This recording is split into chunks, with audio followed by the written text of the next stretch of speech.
नमस्कार, मैं हूं राज और आप देख रहे हैं प्योर पॉलिटिक्स। उत्तर प्रदेश की राजनीति तेजी से बदल रही है। जैसा कि आप सब जानते हैं, वहां 2027 में विधानसभा चुनाव होने वाले हैं, लेकिन राजनीतिक दलों ने उसकी तैयारी अभी से शुरू कर दी है। खास करके जो विपक्ष में हैं, वो उन तमाम समीकरणों को खंगाल रहे हैं जिनकी मदद से वो सत्ता हासिल कर सकें।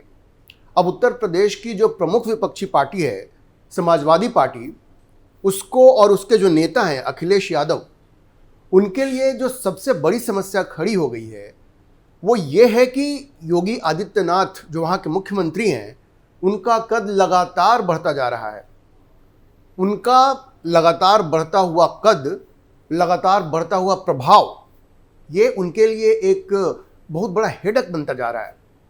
कानून व्यवस्था को चुस्त दुरुस्त बनाने के अलावा योगी आदित्यनाथ ने जन कल्याण की जो योजनाएं चलाई, इंफ्रास्ट्रक्चर को जिस तरह से मजबूत किया, प्रदेश में एक्सप्रेसवे का जाल बिछाया, औद्योगिकरण को बढ़ावा दिया, वन डिस्ट्रिक्ट वन प्रोडक्ट जैसे कई तरह के प्रोग्राम इंप्लीमेंट किए और प्रयागराज में महाकुंभ का जो सफल आयोजन करवाया। कुछ घटनाएं जरूर हुई, लेकिन अगर भीड़ की संख्या को देखें तो कुल मिलाकर ये एक सफल आयोजन था। ये लगभग हर किसी ने माना है, खास करके वे लोग जो वहाँ गए और उन्होंने सारी व्यवस्था को देखा, वो तो ये जरूर मानते हैं।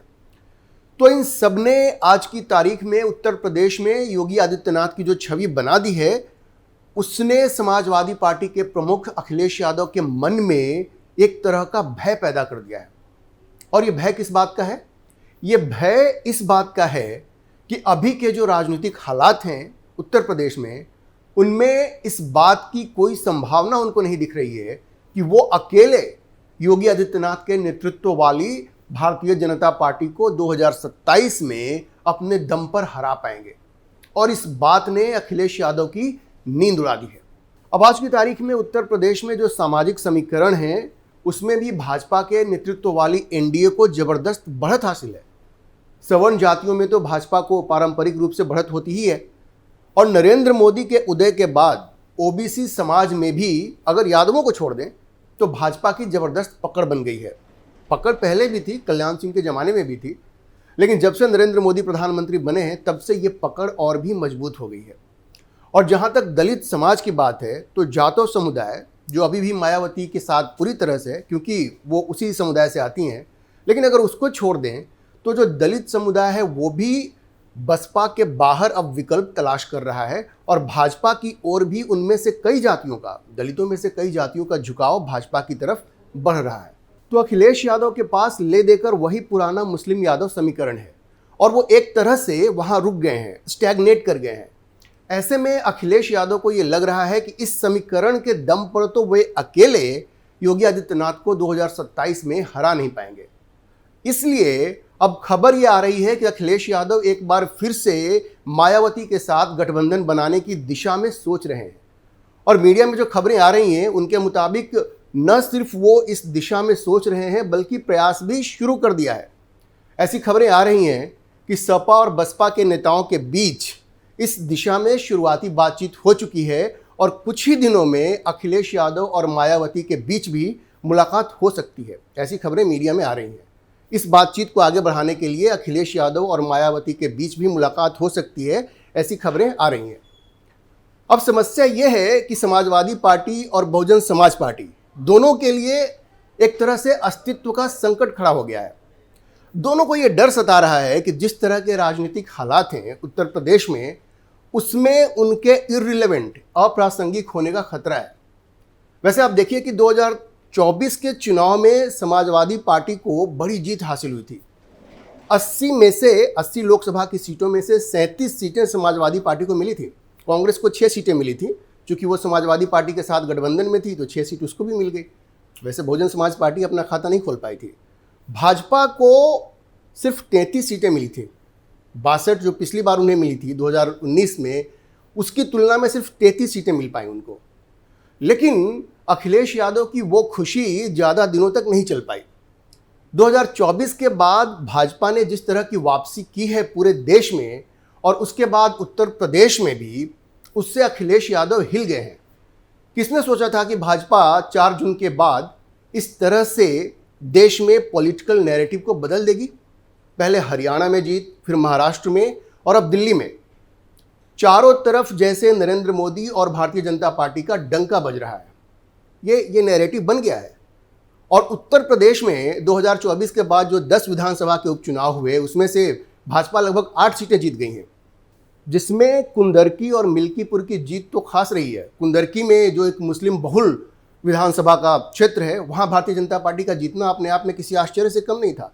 और वहाँ की मुस्लिम मानसिकता में जो परिवर्तन आया है, वो लोग जिस तरह से अपने हिंदू जो उनके एंसेस्टर्स थे उनके बारे में उन्होंने बात की, अपने हिंदू लीनियज की बात की और उन्होंने भारतीय जनता पार्टी को वोट किया, वो अपने आप में काफ़ी हैरान करने वाला था। और मिल्कीपुर में जो फैजाबाद लोकसभा में आती है, वहाँ से मिल्कीपुर से, और ये वही मिल्कीपुर है जहाँ से अवधेश प्रसाद भी जीते थे, और जब उन्होंने चुनाव लड़ा था फैजाबाद का तब वो सीट खाली हो गई थी और वहाँ उपचुनाव हुए। इस बार भारतीय जनता पार्टी वहाँ भी बड़े अंतर से जीत गई है। और ये जो लोग कहते थे कि अयोध्या से भारतीय जनता पार्टी हार गई है राम मंदिर बनाने के बाद, उस पर एक तरह से उसका पटाक्षेप हो गया है, क्योंकि मिल्कीपुर में भारतीय जनता पार्टी को जबरदस्त जीत मिली। सवाल है कि ऐसा क्या हुआ कि भाजपा 2024 में बुरी तरह हारी, जबकि उसके बाद फिर से विजय के रास्ते पर चल रही है, विजय के रास्ते पर फिर से एक बार अग्रसर है। इसकी क्या वजह है? देखिए, इसकी कुछ वजहें थीं जो आप आसानी से समझ सकते हैं। सबसे बड़ी वजह तो ये थी कि योगी आदित्यनाथ को 2024 में पूरी तरह से साइडलाइन कर दिया गया था। कैंडिडेट्स के सिलेक्शन में उनकी बात मानी नहीं गई थी, ये सब लोग जानते हैं। वजह उसकी बहुत सारी थी। तो अब जब कैप्टन है उसी को आपने साइडलाइन कर दिया है तो फिर बहुत कुछ हो नहीं सकता। और राष्ट्रीय स्वयंसेवक संघ भी एक तरह से शिथिल पड़ गई थी, उसने अपना पूरा जोर नहीं लगाया। एक वजह तो ये भी थी। और सबसे बड़ी वजह ये थी कि जो 400 पार का नारा जो भारतीय जनता पार्टी ने दिया था, उसको लेकर के जिस तरह की भ्रांति इंडी गठबंधन ने फैलाया कि इससे संविधान बदल जाएगा, उसको लेकर के वहाँ के जो दलित समुदाय है, उत्तर प्रदेश का जो दलित कम्युनिटी है, उसके बीच में ये मैसेज गया कि वो डर गया वास्तव में। उसको लगा कि हाँ, ये हो सकता है कि 400 से ज़्यादा सीटें मिल गई तो शायद संविधान खतरे में आ जाए। तो एक बहुत बड़ी वजह थी कि उन सबों ने एक साथ मिल करके इंडी गठबंधन को सपोर्ट किया। अच्छा, एक वजह और भी रही, जो ये माना जाता है कि जो योगी आदित्यनाथ के जो समर्थक हैं उनके बीच में एक मैसेज गया कि ये भी हो सकता है कि अगर 400 से ज़्यादा सीटें मिल जाएं तो शायद योगी आदित्यनाथ को हटा दिया जाए। ये भी एक इंडी गठबंधन ने ये एक भ्रांति फैलाई या मैसेज वहाँ पे दिया और उसका भी असर हुआ। तो ये सारी वजहें थी जिसकी वजह से योगी आदित्यनाथ बहुत कुछ नहीं कर पाए और भारतीय जनता पार्टी को वो सफलता 2024 में नहीं मिल पाई। लेकिन उसके बाद भारतीय जनता पार्टी ने कोर्स करेक्शन किया है।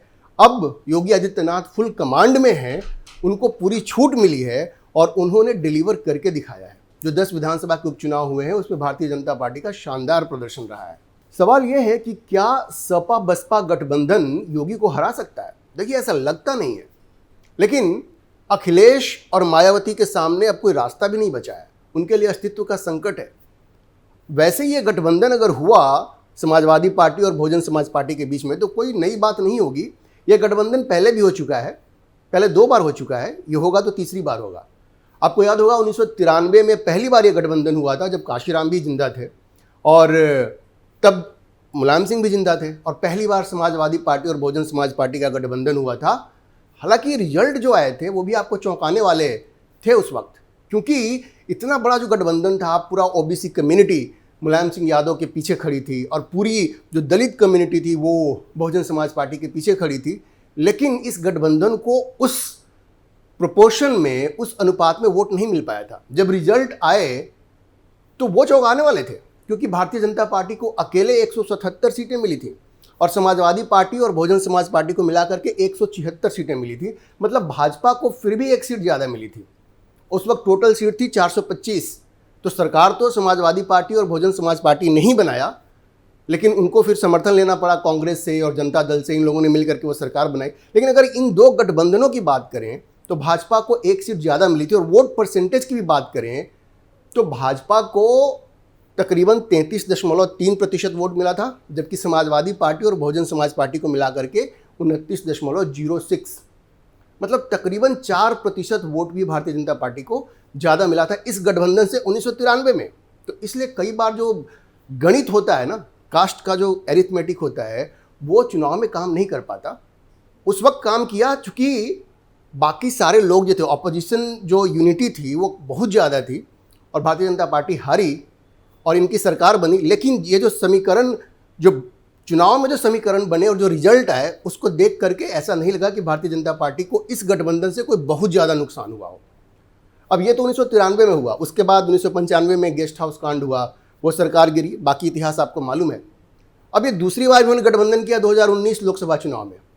वहाँ भी आप देखिए कि भारतीय जनता पार्टी इस गठबंधन के बावजूद 62 सीटों पर जीती और लगभग 50% वोट आया, 49.98%। जबकि समाजवादी पार्टी और बहुजन समाज पार्टी को मिला के 15 सीटें आई, समाजवादी पार्टी को 5 और बहुजन समाज पार्टी को 10, और दोनों को 37.46%।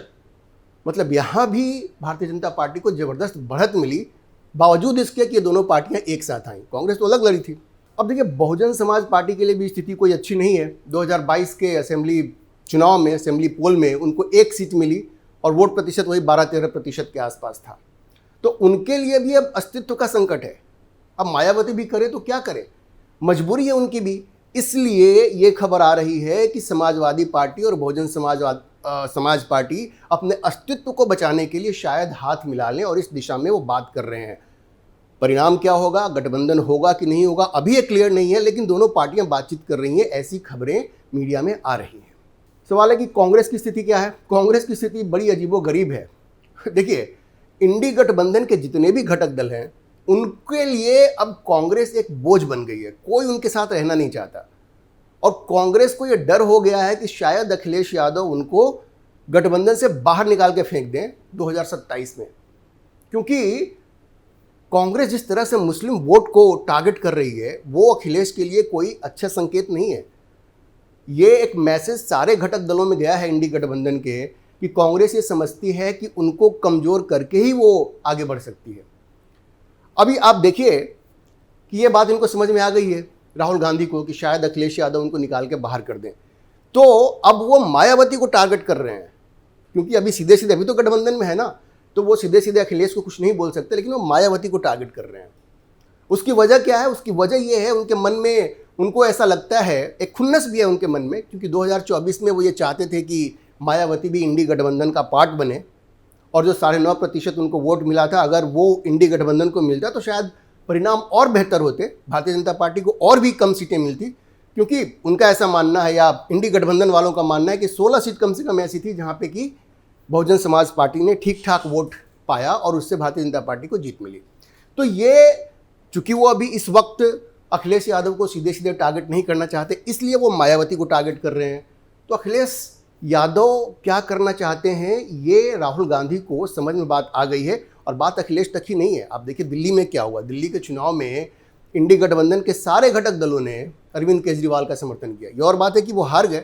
तो राहुल गांधी को ऐसा लगता है कि अखिलेश यादव उनको डंप कर देंगे और इसीलिए अभी वो अखिलेश को टारगेट नहीं कर सकते, वो मायावती को टारगेट कर रहे हैं। एक कोशिश उनकी ये भी है मायावती को टारगेट करने के पीछे कि वो चाहते हैं कि दलितों को वो अपनी तरफ खींच सकें। उनका ऐसा लग रहा है कि उनका जो परंपरागत वोट है दलितों का, अगर वो मायावती को टारगेट करेंगे तो वो वोट उनके पास आएगा। क्योंकि कहीं ना कहीं राहुल गांधी को भी लगता है कि अगर फिर से उसी पोजीशन में आना है कांग्रेस को, तो उसको अपने परंपरागत वोट को पाना होगा। तो जैसे मैंने आपको कहा, उत्तर प्रदेश में काफ़ी कुछ चल रहा है, इक्वेशंस तेज़ी से बदल रहे हैं। राहुल गांधी को यह आभास हो गया है कि शायद अखिलेश यादव उनको निकाल के बाहर कर दें इंडी गठबंधन से 2027 में, इसलिए वो भी अपने दांव चल रहे हैं और अपने हिसाब से अपनी खुन्नस निकाल रहे हैं।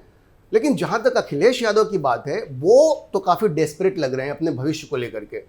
अब ये तीसरी बार वो हारना नहीं चाहते, 2 बार तो लगातार हार चुके हैं, लेकिन मायावती का समर्थन उनको हार से बचा पाएगा, इसमें बड़ा संदेह है।